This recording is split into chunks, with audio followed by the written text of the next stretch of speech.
I always like to ask the question, what would it look like to be over supported, uncomfortably over supported in your entrepreneurship journey? What would it look like to be uncomfortably over supported in whatever journey?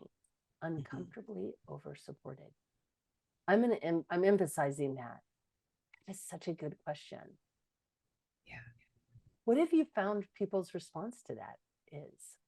The coaching studio, I am thrilled to introduce Lisa Pachence. She is a master certified coach with the International Coaching Federation. She is a mentor coach for coaches. She is also a coach who works with underfulfilled entrepreneurs and executives, and she's a passionate student of life. With clients from the Olympics to Silicon Valley, Lisa's coaching is where elite performance meets personal fulfillment. With appearances on This Is It TV and The College Success Professor, she's spreading the value of coaching wherever she goes. Tune in with my guest today, who's been compared to working with Wonder Woman as she shares her secrets to her coaching success. Welcome to the show, Lisa.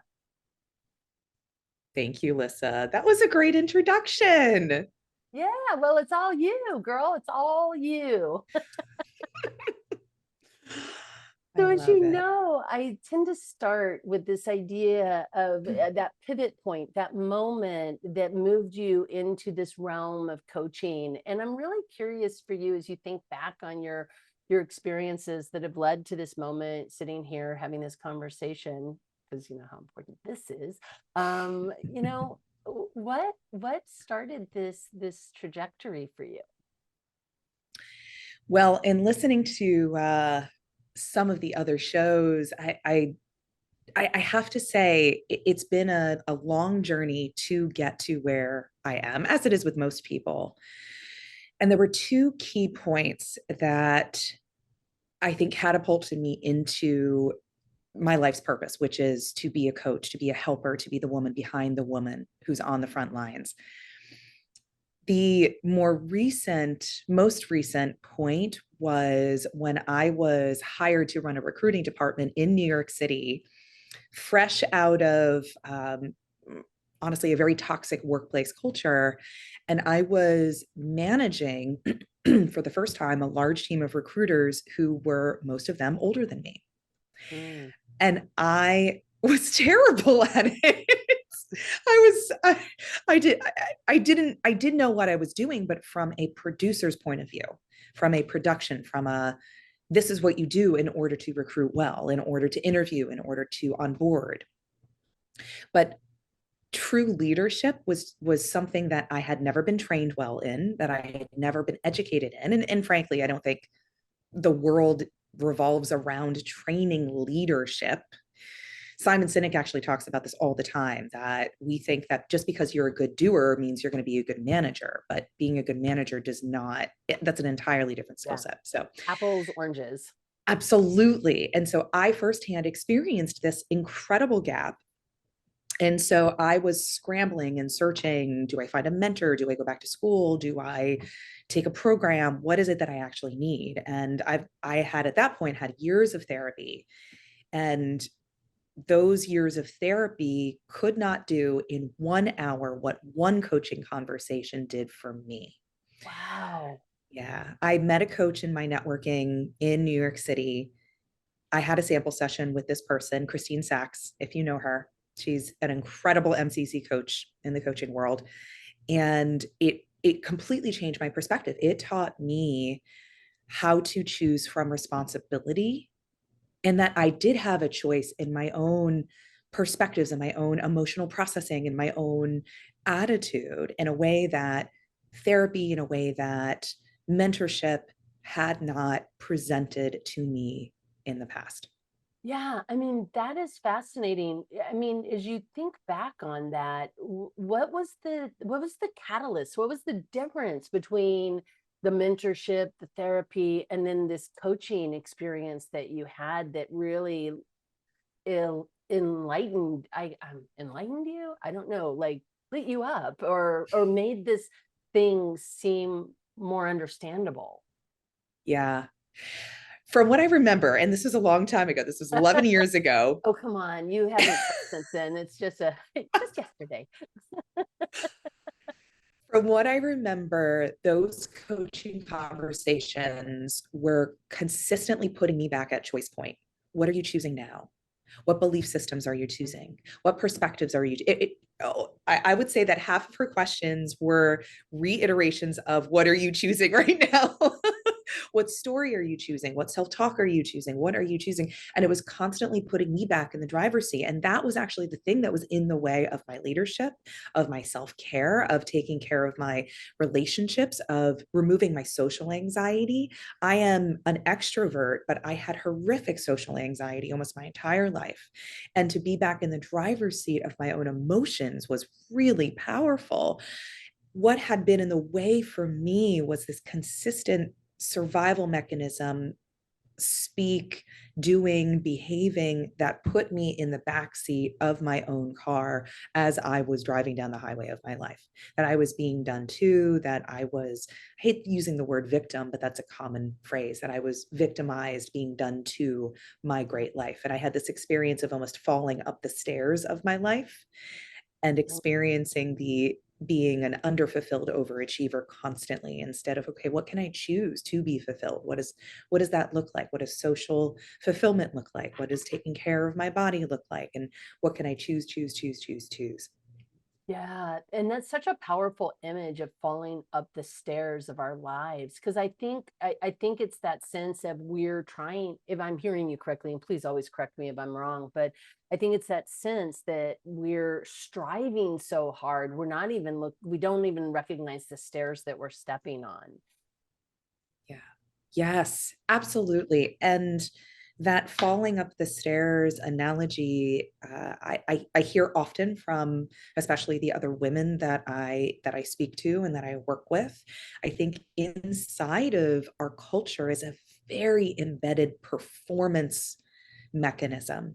Everything is based in performance. Our jobs, our relationships, the titles that we have, even how prolific are we as business owners, as female founders? What does that performance look like? How many courses have we produced? There's a competition that's also embedded in that, and it creates scarcity. It creates being at effect of our lives. It also has us putting our agency somewhere else outside of us. Mhm. It has us not trusting our needs as well. The trust is out there. Please tell me that I'm doing well. You tell me, All that validate me. external validation that we're striving for, and then it shows up not exactly like we want it sometimes also, so then it's unfulfilling in that regard also. Yes. And I think coaching is such an anchor at this point in time, both in the evolution of our society as well as that at that core of performance, because it strips out so much of who we think we have to be in order to get, in order to have, Yeah. and focuses on, okay, who can you choose to be and have that be the fulfillment? How can you trust yourself more? How can we bring it back to you? There's such a disconnect. We're in an incredible time of loneliness and isolation. I mean, forget the pandemic, forget what COVID did, even just the disconnect of social media and being with people. I think coaching is such an incredible way to bring us back to us. Yeah. So then as you're like there having this experience of going, oh, it's really more about how I need like my choices as I'm working in this position that feels like it's happening to you. And now you're starting to look at it from the position of more empowerment and agency of choice. What leads you to then become a coach? Like, how did you make that transition? So I it's funny. I fell up the stairs into it. Well, if you're going to fall upstairs, it's a good place to land. Yes. And then it was a very empowered trip up the steps. My coach, 6 months, 8 months into our coaching, said, "Wow, Lise, you really take to this work. You're really good at this work. Have you ever thought about like taking a program, getting into this?"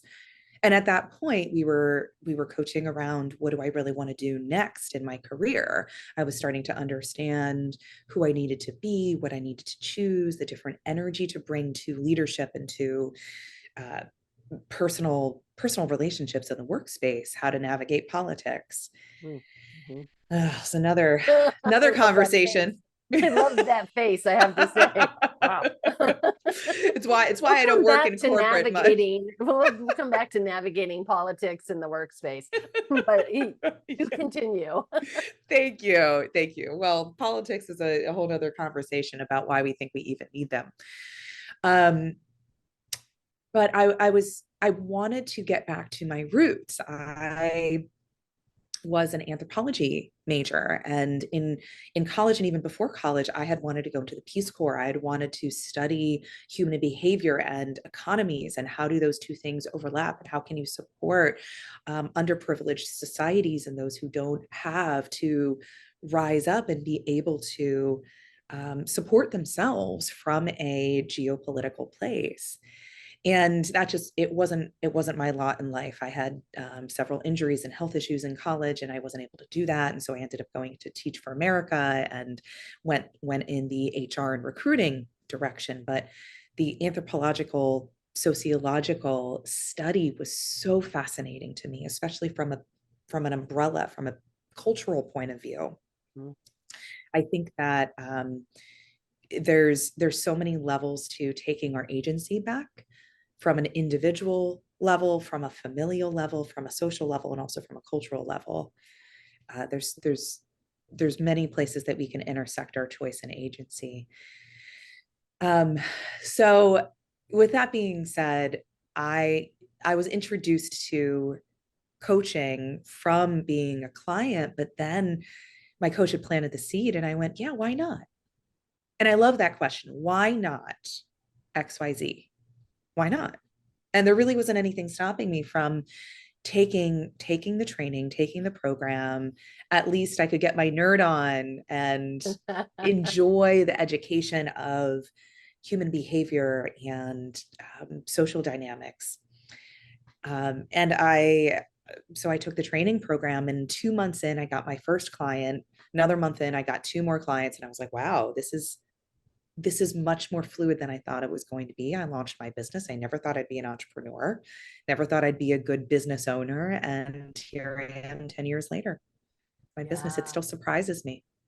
Yeah, that's amazing. And I mean, I think there's that piece that the thing that's really showing up as you're talking is the reminder that through these challenges that show up in our lives, we see them as like, oh, right, like I'm a victim. These people are doing this to me. Ah, and we get Mhm. into coaching maybe with somebody, or however it is that we decide to do the work that we need to do in order to get out of that mindset.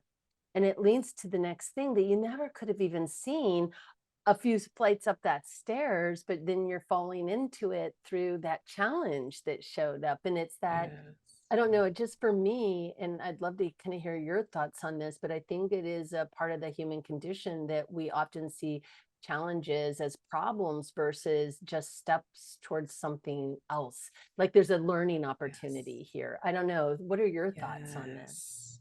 Yes. Well, that I love how you phrased that, the learning opportunity here. And it actually brings up the idea that deep coaching, real rich understanding, listening to, being with the other person can provoke a healing in someone that you never considered or never thought possible. And that's been my own experience. And I don't I want to use the word intentionally, the word healing intentionally, because I think that therapy and coaching both have their own places as well as a lot of overlapping places. But I think that the way the way that we are trained, especially at the MCC level, to be with someone else is incredibly healing and is a sacred work. It is our sacred work. Um, and I forgot your question as I was talking about this being our Oh, sacred work. well, and I think it is. I mean, I'm not sure that the question matters. I think it had to do with how these challenges lead to opportunities. Yes, yes. And I think that is the map of healing and of becoming our best versions of ourselves. We have to go through adversity. It's like the hero's journey. The hero's journey Yeah. is inevitably healing and character building and transformative, but we can't actually get to that next version of ourselves without something in the way, or without going through something that calls us forth and provokes a different piece of us. Yeah, and I think that's such a brilliant allegory too, because I mean, with the hero's journey, the hero often has to meet themselves in the dark forest, right? And have the challenge of getting over whatever it is about them that's stopping them from moving forward with whether it's courage or alacrity or ease or whatever the word is that you want to insert here. But that intersection of ourselves. And it's really what you said like earlier when you said I was getting in my own way with some of these mindsets and things of that nature. And I mean, what what do you think has to shift in a person in order to become courageous enough to do this really deep work? And maybe just you as a person, since obviously we probably can't speak for every person. But I think there's some similarities Yeah, just from even an anthropological state, right? We're sure. we're all human beings, although our experiences are different. There's still some factors that are very similar among all of us. Absolutely. I laugh because it brings up the question of how coachable are you? Oh, that's yeah, go with that. Let's see where this takes us. Because the thing is, I mean, okay, so first I'm going to answer your question, and then I want to go to your own coachability, your own ability to shift and to be self-aware, etc. When I my experience is when I receive a client, either the pain of where they are is so great that they can't possibly stay there anymore, or the flower and the vision and the blossoming on the other side of whatever challenge they're experiencing is so great that they have to be called forth. So it's like a calling away or a calling forward. And either one is fine. I think that Glennon Doyle talks about this in her book, that you have to know what you don't want in order to know what you do want sometimes. And that is an okay place to start. Oftentimes people will stop there and they'll just talk about what they don't want and what they don't want, what they don't want. And it's important for us to, if you're like that, yes, to visualize and see and speak to what you do want. And I was a very much a I don't want, and I just was never very good at daydreaming, at looking at and trusting what I do want, my desires, my biggest picture, my, magic wand ideal life. And at the same time, you asked what needs to shift in ourselves in order to get there, which I think is actually a very different question. Like, coming to I need a change is different than what then needs to shift inside of ourselves. Because there's what we think we need to change. Like, oh, well, I just need to, quit my job and become an entrepreneur in order to have both well-being and success, or something like that. And a lot of people come to entrepreneurship thinking that way, which is just not the case, by the way. Your business is your baby. But then what needs to shift is much more about you being willing to be coachable, about being willing to not know, about being willing to let go of who you think you are and be open to unknown, to discomfort, to not knowing, to surrendering, which is a Well, nauseating word for a hyperachiever to think about yeah, even after surrender, my just journey. surrender. Well, But I think there's something that you just said there too, is that letting go of the knowing, because the stories are so ingrained in us about who we think we are and who we think we're supposed to be, right? Like, I'm supposed to be this kind of person, or this is, and so many people are very attached, like with their personality, like I'm an ENFP, like that's what I am. I'm not, but I mean, that's what but I hear, people are like really attached to who they believe they are. And while those things are useful and they're a great place to be creative, they're also a story, as though that's all you are. And I think, yes. if I'm hearing you correctly, there's this place of like, how do we let go of the known in order to explore the unknown? Because there's possibility in the unknown that we may never have mined before. And so we Yeah. don't have access or awareness of it, Yes. or access Yes. to it. I'm also thinking sort of like that whole Audrey Hepburn quote, I'm possible, not impossible, I'm possible. It's a little, maybe it's a little trite, but I think it's that belief, right? That there's something possible beyond what I think I know, what is known to me. I don't know. How's that Yes. landing? Have you heard of the quote, nature abhors a vacuum? Yes, I have. I I've think it's true too. absolutely. The scariest part of change, I think, is letting go of our old, whatever it is, our old handhold, our old stories, our old way of being before we put something else in its place. Yeah, It's that. that's stepping into that unknown. Sorry, I interrupted you. No, no, that's fine. Yes, the stepping into the unknown, because I imagine it's like being weightless for a second. You are literally letting go of something and you have to allow the space in order to grab something else. Yeah. My son, who's 1 years old, he just turned one last month, is just starting to learn how to walk. And I'm seeing this in real life every day. In order to learn to walk, he has to let go of whatever it is that he's holding on to. He's pulling himself up and he's cruising along the couch and along the chairs and even with our hands.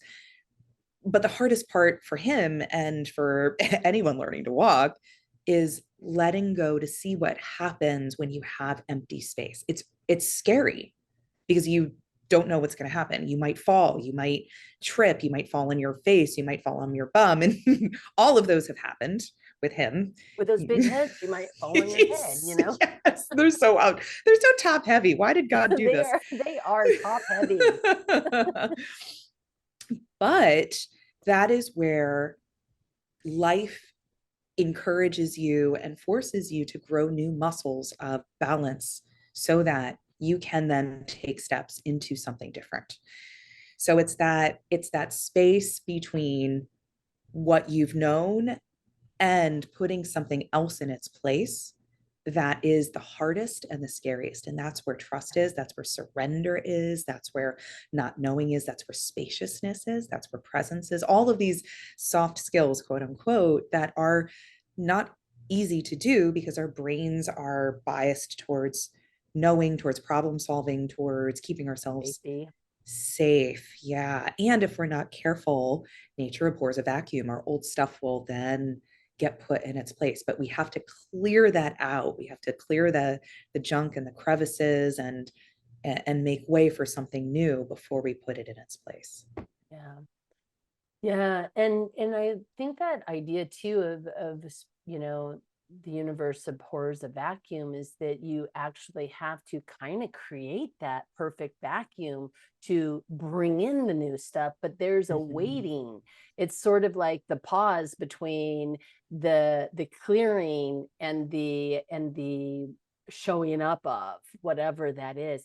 And you said something earlier too that I'm going to come back to real quick. You said, about being an entrepreneur and that it's like it's your baby. And I think I don't think I've ever thought of it quite this way until you said that. But I think so many people, like if you have a baby, like you have a baby, you have a year-old baby, you would not give up on that baby in 5 years if that baby wasn't ready to leave home and go get a job, right? Like you wouldn't do it. There's like realistic expectations of babies and 5-year-olds and all of that sort of stuff. But I think people do that to their businesses all the time. It's a baby, it's a year old, and they're like, it should be out there making me money already. And I think there's maybe an unrealistic expectation of our babies too, just from an entrepreneurial space, that we don't give time for that vacuum. We don't give time to do the work and really clear out the space so that the thing can emerge, if I'm hearing you correctly. Yes. Yes, that's the transformation. I think that there's a stage that our business is in when you get to that 3, 4, 5 year, that, like, a when you said emerge, what I thought of is the worm, the caterpillar to the butterfly. There is a metamorphosis that happens, and in fact, there's that study that 82% of all trained coaches close their business after 2 years. I think that 2 to 5 year range is, yeah, 82% of trained coaches. It's not just any coach; it's trained coaches, which is, yeah, it's a startling statistic. I think that when we get so close to transformation, our survival mechanisms get louder and louder and louder. It's like getting through a sonic boom or getting through the speed of sound. Yes. The closer you get, the more you shake and the more resistance happens, because our defense mechanisms are meant to keep us away from what we don't know. And the discomfort. And right? the discomfort. Yeah. And so there might be, gonna work. Is it yeah, ever gonna work? Trust and just, I mean, and I think there's a place where you have to be smart also. Like I keep making bad business choices and wasting money. That's one thing. But I also think that tension that you're talking about is you're nearing that edge of where you need to be becomes even more of a vibration that can feel very scary.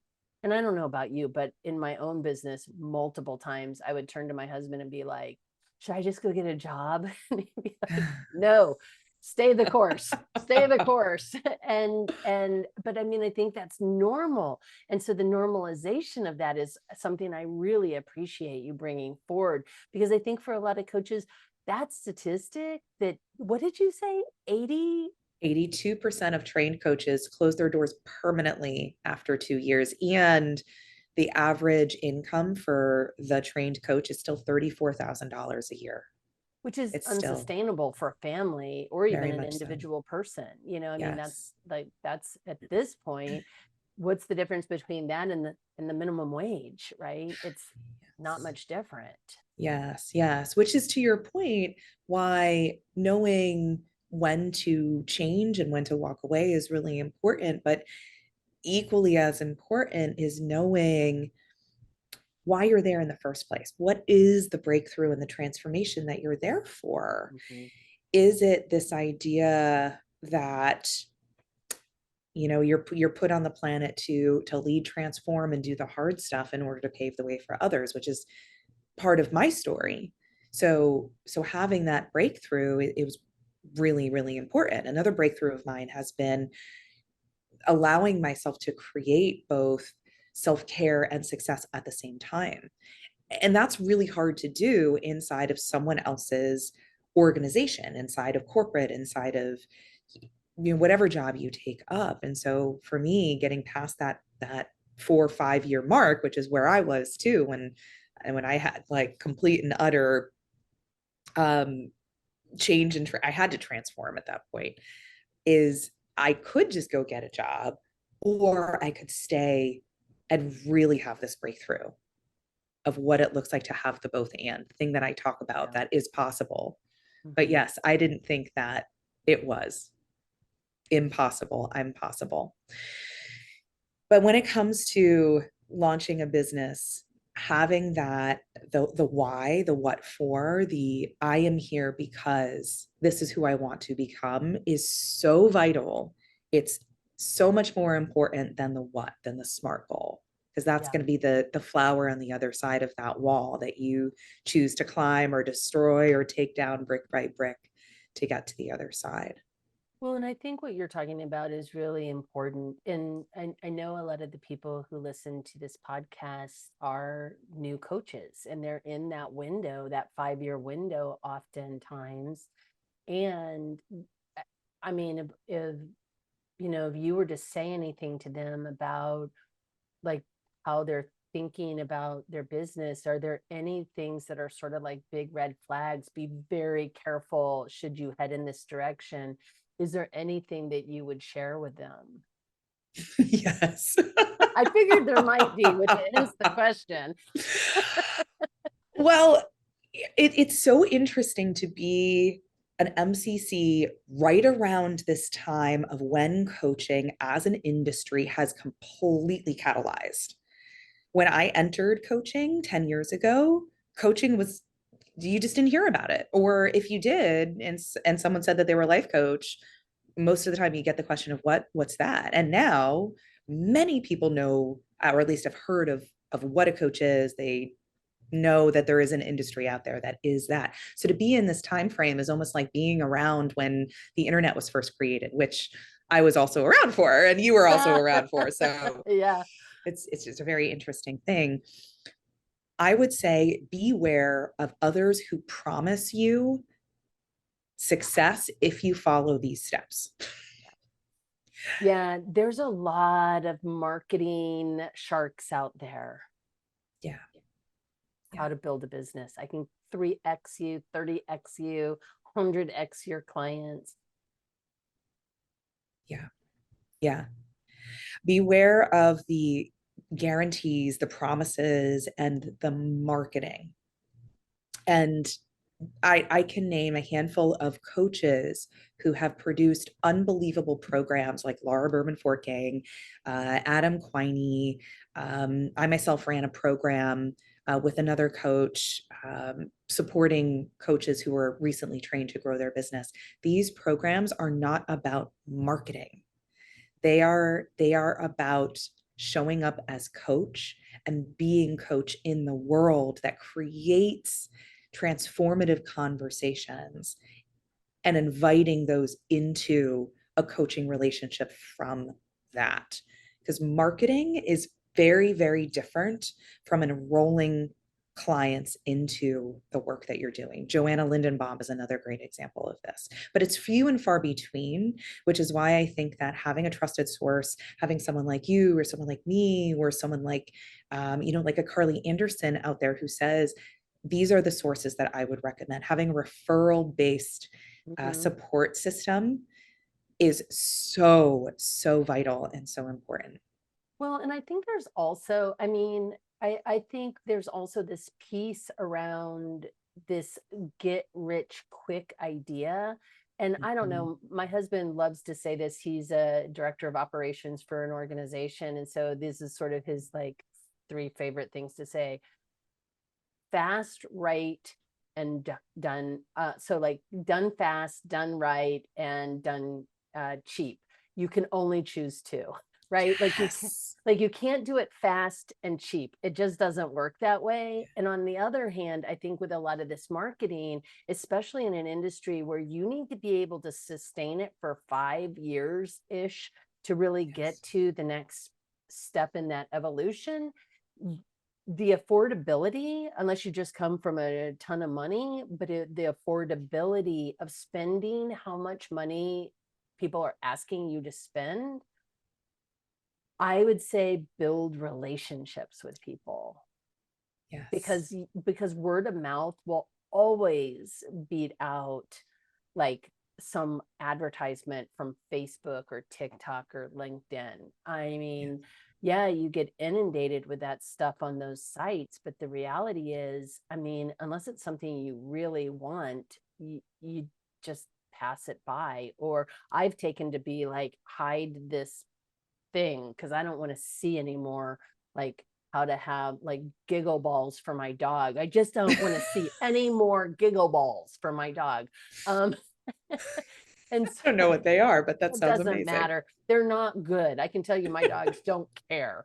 And so it's like, I just don't need to see that advertisement. And so what we start doing is we start, hiding that stuff anyway. So I think, like, how do you build relationships with other coaches?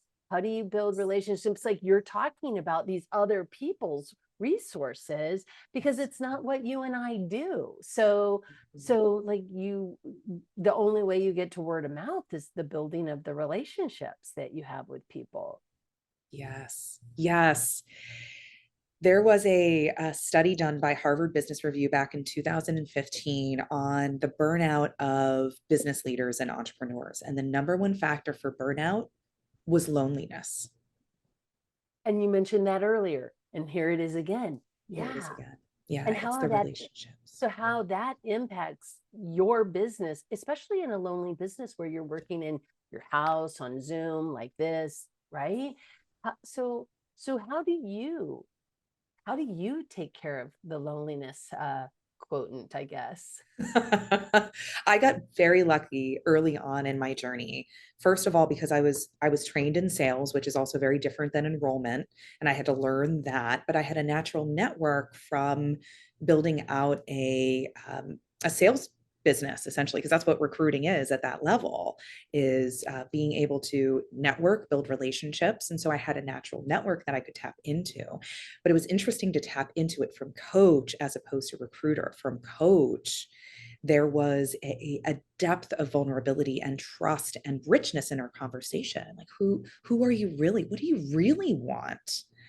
And how can I support you, if at all, in this conversation? I think being able to build out a network of relationships is important, no matter who you are, what you do, and where you want to go. I think about this as a mom, and even in my fertility journey, I had several miscarriages along my journey, and having moms groups and having support networks and having normalization was hugely necessary for me to keep going. I think as a business owner, we don't understand how much support we actually need until long past we need it. It's like in hindsight, we realize, oh, I didn't just need my one mentor. I needed an accountability group and a therapist and a energy healer An and assistant. Yeah. yeah. I always like to ask the question, what would it look like to be over supported, uncomfortably over supported in your entrepreneurship journey? What would it look like to be uncomfortably over supported in whatever journey? Mhm. Uncomfortably over supported. I'm emphasizing that. It's such a good question. Yeah. What have you found people's response to that is? Well, I would love to answer, and then I'd love to hear what you hear and how you would answer. Uncomfortably over supported is a very foreign topic, or very foreign concept for women in particular, because we're trained by To society, be by our supported. biology, by evolution, to be caretakers, to be overgivers. And that's not necessarily everyone's experience across the board, of course, but I think in general those messages are certainly given to us at the least.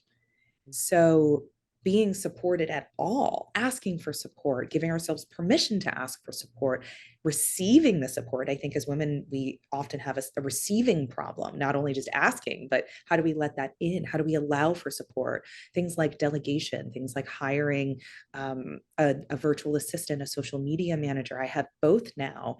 And every single year, I find myself giving them projects and asking them if they can take these on, not because I can't do them, but because it's a great practice for me in letting go and trusting. Mhm. I Which is also, leadership too. yes, absolutely, which is leadership. And not knowing in those conversations what's going to happen, being open to saying no, I actually can, and going, okay, that's great, can we brainstorm another option? Mhm. um, I also think that our significant others can be great support systems. And I've learned over the years to receive support more and more from my husband because he wants to provide. It's in his nature, in his male nature to fix, provide, bring home the bacon, support his family, and to be able to open up and say, yes, thank you so much. That's really useful. Having someone care for my child on nights so that I can have a date night with him, so that I can go out to functions is really important. Most important for me in my journey, especially early on, was having a team of others that are going through what I'm going through or half a step ahead going through what have gone through what I am going through is so vital. The normalization of our journey cannot be overemphasized, saying, oh, hey, like that discomfort and pain is actually really normal. Who do you want to Well, be in the and face it of kind that? of, yeah, and it goes back to something you said earlier too, which is this idea of, how are we getting through that discomfort, that tension?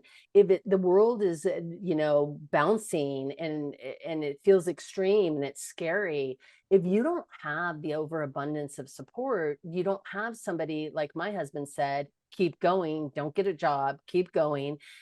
That was, if it had just been me all by myself, I would probably be getting paid $50,000 a year to be a social worker, right? Like, I mean, that's what I would be doing. And I think, and that would have been my fear of not trusting this. But I also have to say, I also was in a situation in which I could keep going. And I did do the transition from working for an organization into owning my own business when I went into my therapy practice.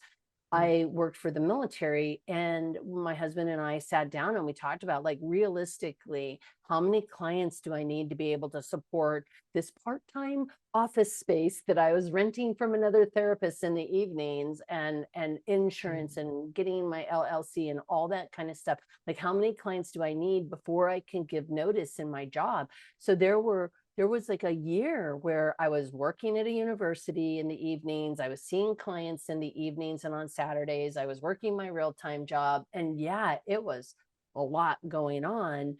But I didn't just like leap from one thing and just hope the universe held me up. I kind of stepped out of it. And I think that's kind of part of the support system too, is that you have somebody who goes, okay, throttle back a little bit and let's kind of plan this a little bit and see what do you need to test in the waters before you jump fully into the deep end of the swimming pool. I don't know. I mean, but that's what's showing up as you're Yes. talking about this too.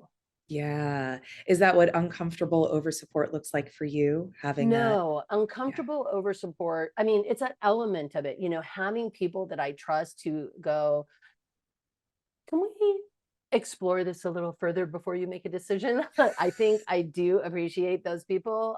That is definitely a part of my over support. I think, like you, I mean, I have an assistant, and every year I pay her more because she is that amazing to me. And I could not do what I do without her. Big shout out to my assistant, Michelle, also my very best friend in the world. But I also, I mean, I couldn't do this without her support. And I think I wish I had been able, I mean, hindsight being all that it is, the only thing I would do different is I would have hired her sooner if I could have, but the timing was all wrong and it worked out perfectly the way that it worked out. I think also, I mean, we live in a culture where people are specialized. And I mean, I know how to paint a wall and I know how to, tile a wall and stuff like that. And there are places where that's really fun and I enjoy doing that. But I'll be honest with you, I have people in my house right now who are painting my ceiling and working on a shower downstairs because I can be having this conversation with you right now while somebody who's an expert will do it faster than I would do it. And it's not taking my energy in the same way. Yeah, there's an exchange of money for service, but there's also energy that I recapture because I'm having this conversation with you instead of being annoyed about trying to figure out how to put a valve into a shower.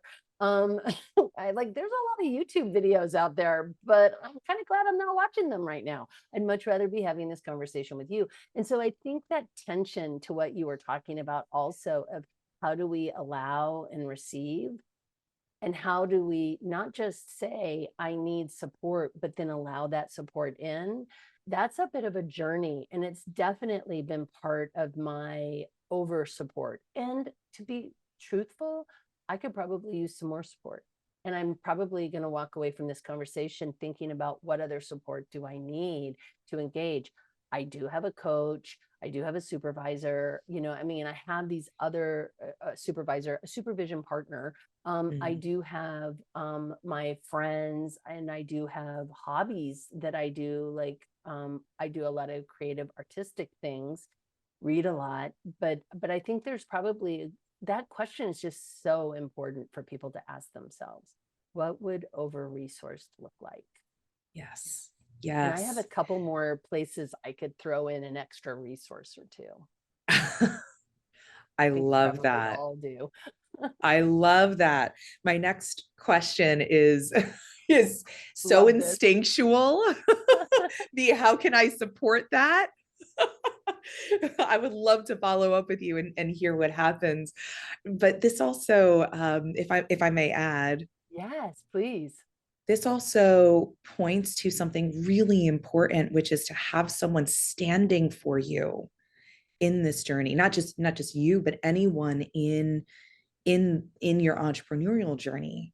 And I think standing for what someone wants, having a coach, having a champion, having someone who challenges you is so important. And it's uncomfortable to ask those questions. It's uncomfortable to sit in silence and wait until someone answers. It's uncomfortable to hold someone in compassion and accountability, but it's also, I think, the highest form of love that a leader can do is to stand for someone in what they want, whether it's getting over supported, whether it's getting married or traveling or getting out of a job that they don't love.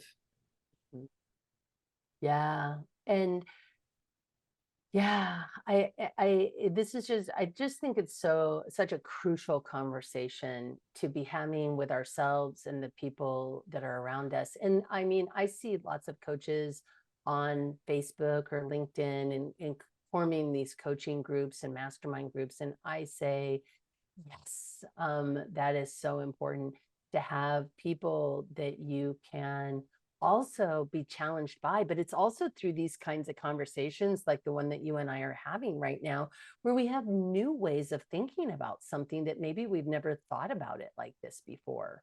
And it only came out of having this conversation. And so I think that part of, for me, the over support is having conversations with people, right, that Mm. challenge my thinking. And I then come away, like I think I said earlier, I don't know that I've ever thought of it in this way before, but like you wouldn't give up on your 5-year-old kid because they, you know, didn't have a job yet. And so it's just I think it's just crucially important to create this cushion around ourselves, you know. Yes. Yes. And I also, in this conversation, have an eye on my privilege too, that I am incredibly privileged to, similar to you, be able to launch a business and have the support of my husband and have a part-time job and say, okay, I can pay the bills. I have someone who's helping me pay the bills and I can try my hand at this. And I have a parachute just in case it doesn't work.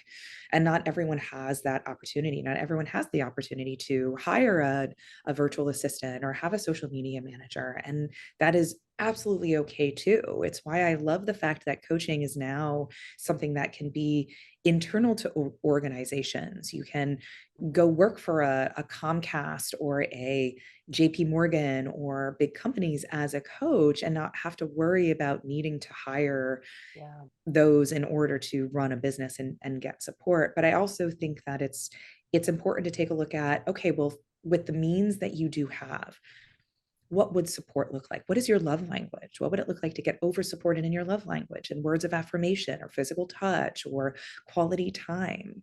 There's Yeah. so many ways, an infinite amount of ways that it's Acts possible of to get service, acts sourced. of service. Oh, is that yours?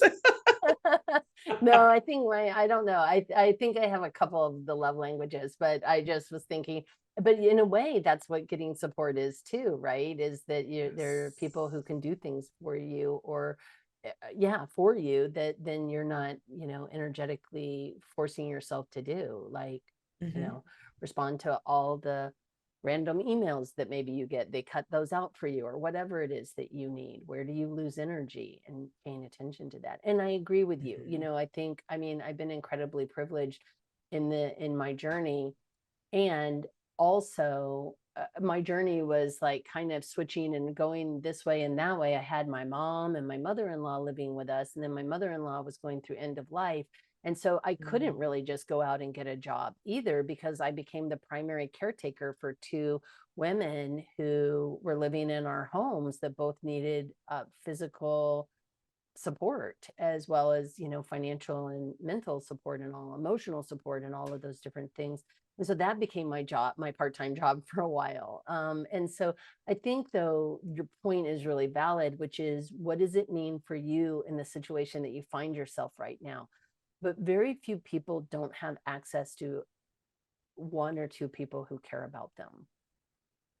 I think those people are there. Whether or not you've ever asked is a very different thing, but the Yes. people are there. Like, I was talking to one of my clients, and we were talking about, well, do you have anybody in your life who understands how to develop a website, who's maybe under the age of 18? And she could point out like 5 teenagers in her family who understood TikTok better than she did. And she got a TikTok platform with a, kiddo from her family running it for her. There are people around you, like your friends' teenage kid might be your best resource for starting a YouTube or a TikTok channel. Like, they Yes. understand that stuff. It's the water they swim in.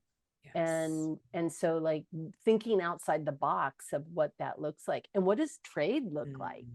When I first started coaching, I did a ton of trade. I traded with massage therapists for coaching, hour per hour, and it's like, it was great because that resourced me and also resourced them. Yes. I love the creativity and the innovation that you're speaking to in this, because I think that it's so easy to limit ourselves to what other people have done or what we see or what we think is how we should be doing things, which is why again it's so important for us to have someone there to reflect, hey, that sounds limiting. Have you thought about other choices? What if you put your creativity hat on? What would it look like to get super outside the box thinking around this particular issue? But even sometimes I don't think to think outside the box, and I do this for a living. Yeah. We are not our best correspondents for what's possible, which is why it's so important to have someone standing outside of us and reflecting that. And it's so rare to have someone on that journey. So, coaching as an industry is invaluable just to have someone say, are you sure? Are you Yeah. sure? That sounds like an impossibility. What might be possible there? Yeah. Yeah. And if you were just to thinking crazy thinking about stuff, what might show up? And you don't have, just because you're thinking about it doesn't mean, oh, I must do it now, but Yes. it at least plants a seed that maybe there's more than two ways that you can do this thing, right? Like, there's either Yes. do it or not do it, and then there's everything between that. And so Yes. how do you start thinking about, I mean, even just holding my hands up like this, right? Like, how many inches are between this hand and this hand? Each one of those is a little millimeter or centimeter, millimeter, or inch, like whatever, as we're going along. What are all those possibilities? There's Yes. more. I say keep coming up with them till you at least have 10, even if you think they're stupid. Yes. There was an incredible book that was written about 4 or 5 years ago called The Book of Joy. Have you heard of this book? No, but you're leaping ahead to my final question. So let me Okay. ask you the question real quick, and then I want to hear about the Book of Joy. So Okay. what book or resource or thought leader has been important to you in your own development that you would like to share? Lisa, take it. Take it away. Well, this is one of many resources that I've used that was super inspirational. The Book of Joy was written about the Dalai Lama and an archbishop who got together for a week and talked about the principles of joy.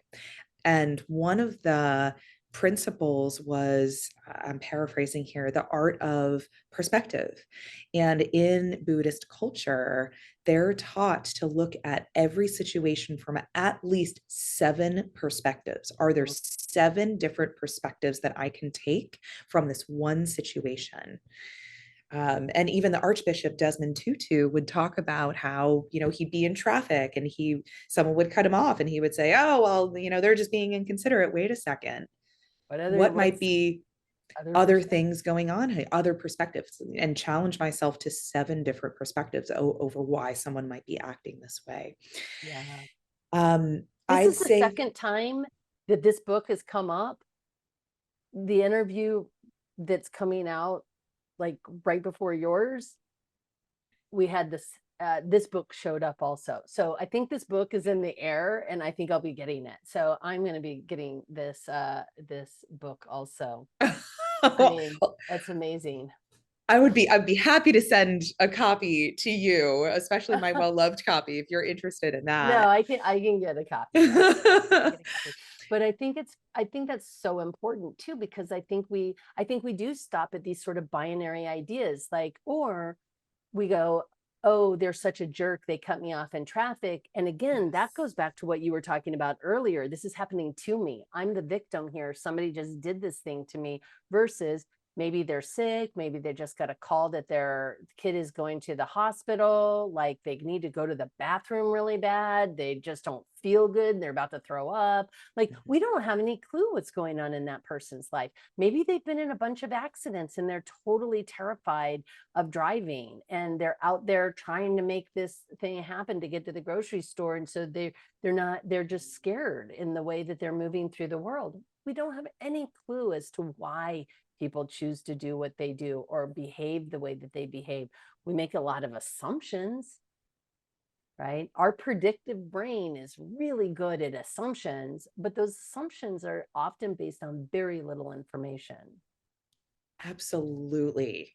And that reminds me of one other book that was really powerful early on in my journey, which is a book called The Last Word on Power by Tracy Goss.